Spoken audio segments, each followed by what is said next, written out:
This is a tale of two storms, two boats, two imperfect men. It's a story of fear and doubt and the crashing waves of life. It's also a story of faith and courage and an invitation to reach out a hand. It's Jonah's story and Peter's story, but it's our story too.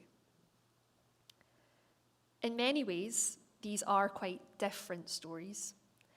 But I want to begin this morning by outlining some of the ways in which they overlap. So if you'll pardon the pun, let's dive in. That's the last one, I promise. And look at some of the similarities between these two tales, like fish. Okay, fine. Firstly, both include a storm. The wind is blowing, waves are crashing, the boat is being hurled around in the water. Now, many of you outdoorsy types will have experienced that feeling for yourself, but for those of us who, like me, prefer to stay on dry land, we can certainly imagine the fear and the panic that would have been overtaking the men on these boats as they found themselves at the mercy of the waves. And that's another similarity. These stories both feature two groups of frightened men.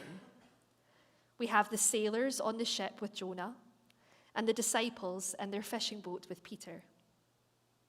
Then, of course, we have the risky move out of the boat, a step into the unknown, and then finally, the storm calms. Another thing these two stories share is that they each center on a man.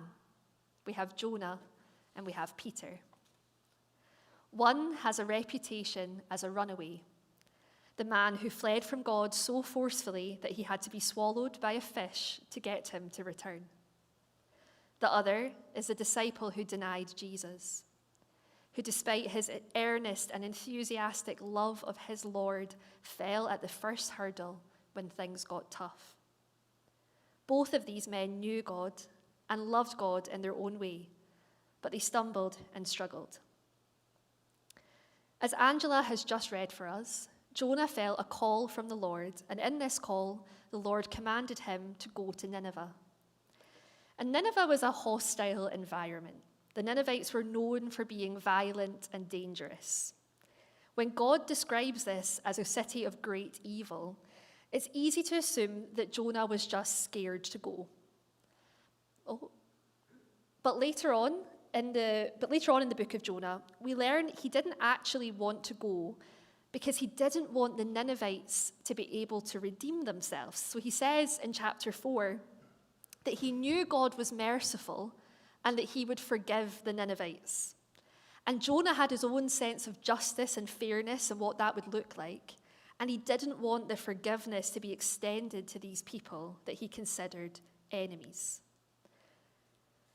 Now, I have to say that my understanding of a call from God was quite limited until I applied for this role here at Aberfeldy. Now, don't worry, you're not anything like Nineveh. Let's just get it out of the way. I'm not comparing like for like there. Right, but a call from God was one of these Christian phrases that people would say, and I would nod along earnestly, and I would kind of know what they meant, but not really know. I didn't have any tangible sense of it. Up until that point, I definitely had times where I felt God had spoken to me or had guided and nudged me in certain directions. But I wouldn't have honestly described any calling on my life. So maybe as you hear that phrase, you're equally a bit clueless as to what it might feel like. But I'm going to give you an example of how strong it is, and to do that, I have to pull from my own experience, which again is not anything like how Jonah felt about Nineveh. But I've talked before about how I didn't exactly have this in mind for my life. In fact, I'd been approached about applying for jobs in other churches and about discerning for ministry training on a few separate occasions. The answer had always been a polite but firm no. And when I was sent the ad for the pioneer job here, I actually opened it somewhat reluctantly. At the same time, I opened Google Maps to confirm exactly where Aberfeldy was. That's how clueless I genuinely was. But over the next few days, I began to feel an inexplicable pull to this role and an almost arrogant level of certainty that this was what God was telling me to do. I became Aberfeldy obsessed. I was stalking the church Facebook page to the point where if I'd gone on Mastermind, the activities of Aberfeldy Parish Church could easily have been my topic. I watched videos of any sermon that I could get my hands on, including Neil, but also many other people who are sitting in this room just now. There's also, see if you go on YouTube, there's like a 35-minute video where somebody with a GoPro just walks around Aberfeldy. That's the entire video. They just walk through town. And I think I watched that like every day for about a month. And this next bit, you have to promise never to tell my mum when she comes to visit, because she would kill me for this. But about 2 weeks before my interview, I was approached by one of the universities I used to work at and asked for my availability for teaching work from January 2026 onwards. I told them I didn't think I'd be available because I was going to be moving. And my former boss was thrilled to hear that I had a new job. Everyone knew I'd been looking for one of them for a while. But they were more than a little bit shocked when I admitted that I didn't have a new job yet. I just had a real confidence that God was going to work this out. They're not a Christian, so I genuinely think they thought I was having some kind of breakdown. And I share this story because when you feel that God has put a calling on your life, it isn't just like a wee notion of, oh, that might be nice to go and do that. It is an often unavoidable, unignorable, persistent, almost physical draw to that place. I felt it to Aberfeldy, which is a relief because of places to be called. This is a nice one. But Jonah would likely have been reluctantly feeling a very similar pull to Nineveh, a place he was a lot less keen for than I was for Aberfeldy. So for Jonah to not only ignore this, but to actively run in the opposite direction would have, from what I can guess, been going against every natural instinct. To run away from the call of God, you've got to be more than a wee bit stubborn. And you know who else was pretty stubborn? Peter. Peter, who is quick to anger, who puts his foot in his mouth, who seems to always think he knows best. The impulsive one, the one who made tons of mistakes. And as we know, Peter was once named Simon. And in Matthew 16, Jesus addresses him as Simon Bar Jonah, which means Simon, son of Jonah. And there's a few different schools of thought on this. Some people take that to mean that Peter was literally a descendant of Jonah. Others query that and they say it was maybe more of a symbolic link because Peter was a fisherman and Jonah is associated with life at sea, or that Jesus was intentionally drawing that link between these two people. But no matter which way we look at it, those two names together remind us of the connecting threads through the generations that link Peter's story with Jonah's and with ours. Because for all the similarities, the difference between these men is obvious in one small moment of these stories. The moment when they touch the water. And in that moment, there's a lesson for us. And the lesson is that it's not about where you walk, but how you're walking. You see, it's easy to focus on the water, that Jonah went under and Peter walked. But how they do it is also relevant for us. For most of the first chapter of Jonah, Jonah is walking from God. And I do think it's really important to intentionally remember here that Jonah wasn't an atheist. It wasn't that Jonah was a man of no faith, a man who didn't know God at all. When he heard that call from God, his response wasn't, well, that's not real, so I don't need to go to Nineveh. I can just ignore that weird thought that's come over me. It was so very real to him that he fled from it. God was so real to him that when he was awoken in the middle of a storm, he knew immediately that storm was from God. He knew the storm was from God, and he knew it would only be stilled by God's hand. Jonah knew his God. And that's a humbling reminder for all of us, because it's not enough to believe that God is real. As the old cliche says, even the devil believes that. We can believe that God is real and still walk from him. Some of us, like Jonah, do it in big ways, in big, bold, bad decisions that go against God's will for our lives. But most of us will find ourselves doing it in much smaller ways. We walk from God every time we pick the convenient thing over the right thing to do. Every time we let those little habits creep into our lives that we know are pulling us from him. When we pick the late night on a Saturday and snooze our alarms through church the next morning. When we say we don't have time to pray or read our Bibles but find time to do a million other things. When we stand up at the end of the service, go for a cup of coffee, and immediately start to gossip about our neighbours. These moments that feel small, that feel like little slip-ups in our otherwise all right lives. These moments are tiny steps that walk away from God. And the consequence of that is quite clear for Jonah. And everyone always talks about the big fish, right? That's always the thing about Jonah. But for me, I'm struck by that moment where he really boldly says, "Pick me up and throw me in the sea." That must have sounded mad, right? These sailors were terrified, praying for their lives. And here's Jonah saying, "Go ahead, chuck me in." And I can't imagine how that felt to be looking at this raging storm, which you know is the visual representation of the fact you've done the wrong thing, and willingly being thrown in.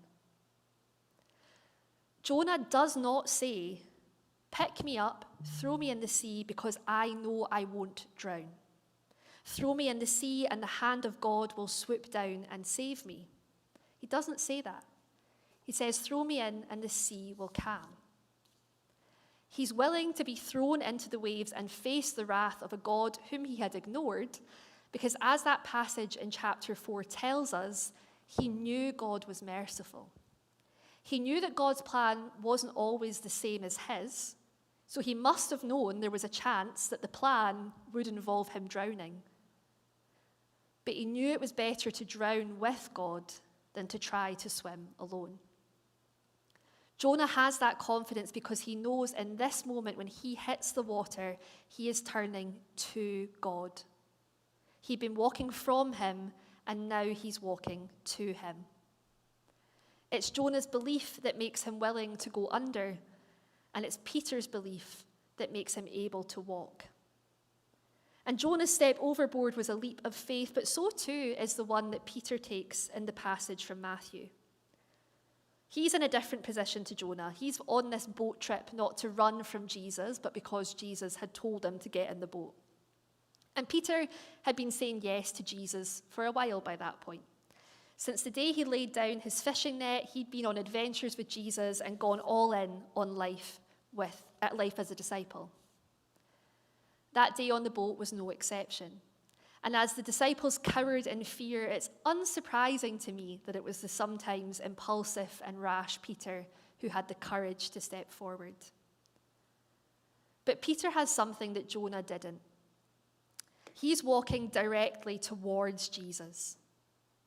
Jesus, whose hand is outstretched, calling his precious friend towards him. What a difference that makes. To be walking towards something. To see that hand and know what it means to be held by a God who is more powerful than any storm that rages around you. But it's also unsurprising that that wee bit of doubt starts to kick in. Peter is only human after all. Just as Jonah turns from the Lord, Peter lets his eyes drop for a moment. And how quickly he stumbles. And again, there's a reminder for us there too. It doesn't take much to get our eyes off the path, to forget who we're walking towards, to let the doubt creep in. And it doesn't take that long for the doubt to pull us under. Like Jonah, Peter knew God. He knew Jesus. He'd watched him closely. He'd seen the miracles. Just before they got on that boat, he'd watched Jesus feed thousands of people from a kid's packed lunch. But this is the moment where it got personal, where it all became real in a different way, where the strength of Jesus was not something he watched from the sidelines, but something he was putting his own life on the line with. Maybe you've been watching Jesus from the sidelines. Maybe you sit in church and think, wow, okay, this all sounds good, but what does it mean for me? Maybe you look at Christians or other Christians and think, why does this seem like it's somehow more real for them than it is for me?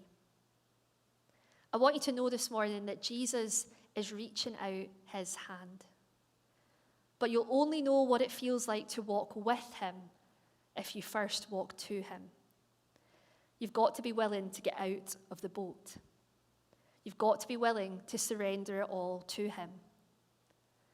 And it won't always be easy. Sometimes your steps will be tentative, doubt-filled, fearful. I know for me, and I'm sure for many of you, there have been as many times when following God felt like drowning as it did miraculous floating on the waves. But when we have the knowledge of who we're walking towards, it gets a bit easier to tolerate the storm. God sent a fish for Jonah, and while it might have felt like a punishment, it saved him from the depths. Jesus reached out a hand to Peter and saved him too. And a hand was also outstretched to us. When God sent his only Son to die on a cross for our sins, he offered us that personal, life-changing relationship with Jesus. And on that cross, Jesus died so that no amount of running away from God would ever fully separate us from him. He died and he rose again so that no matter whether the storm happens to us, like Peter, or because of us, like Jonah, salvation and freedom from sin are still options on the table. He died so that no matter how far you walk from him, the option to turn around and dive into the depths of his love for you is always available. We can try to walk from God, we can try to walk towards him, but because of the sacrifice made on the cross, God walks with us. This is a tale of two storms, two boats, two imperfect men. It's a story of fear and doubt and the crashing waves of life. It's also a story of faith and courage and an invitation to reach out a hand. It's Jonah's story and Peter's story, but it's our story too. Let's pray together now.